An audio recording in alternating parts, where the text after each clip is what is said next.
Go into your library of images and open up 3 or 4 images if you want to play along. This is Play Along with Andy Day. If not, you can just kind of watch me.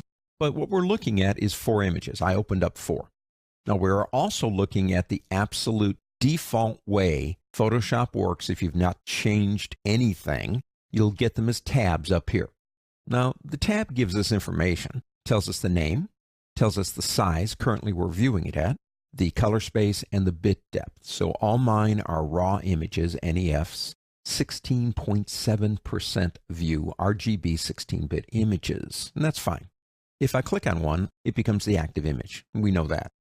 Anything that I do is applied to the active image. And there are times when I do want to work on more than one image at a time, but I will give you a word of caution here.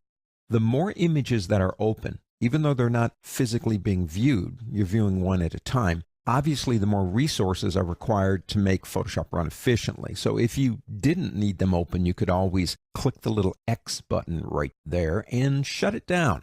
I mean, if you don't need it open, why have it open? You can always reopen it again. If we want to change how we view them, we can do that by going right up to the word window and down to Arrange. Now in Arrange, we have tiling vertically and horizontally, 2 up horizontal, 2 up vertical, 3 up horizontal, all these different ways that we can view them. If we go into, say, how about 2 up vertical? Now that actually gives me 3 of them over here, but it gives me 2 areas.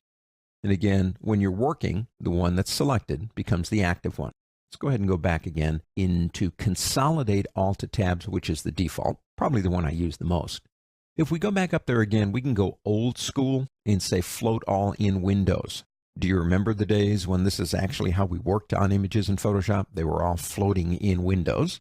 If we want to go back again, let's go back again one more time and go Consolidate All to Tabs.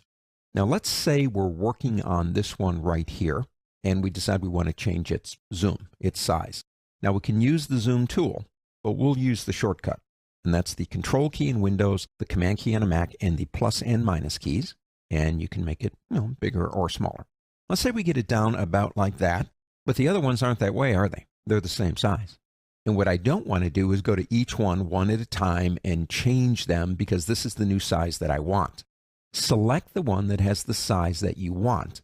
Come up to the word window and go down to Arrange and go into Match Zoom or Match Location or Match Rotation or Match Everything. If we go Match Zoom, as you can see, all the images now are exactly the same size. Working in a view to me is important because it gives us the ability to, view the image. This is Photoshop.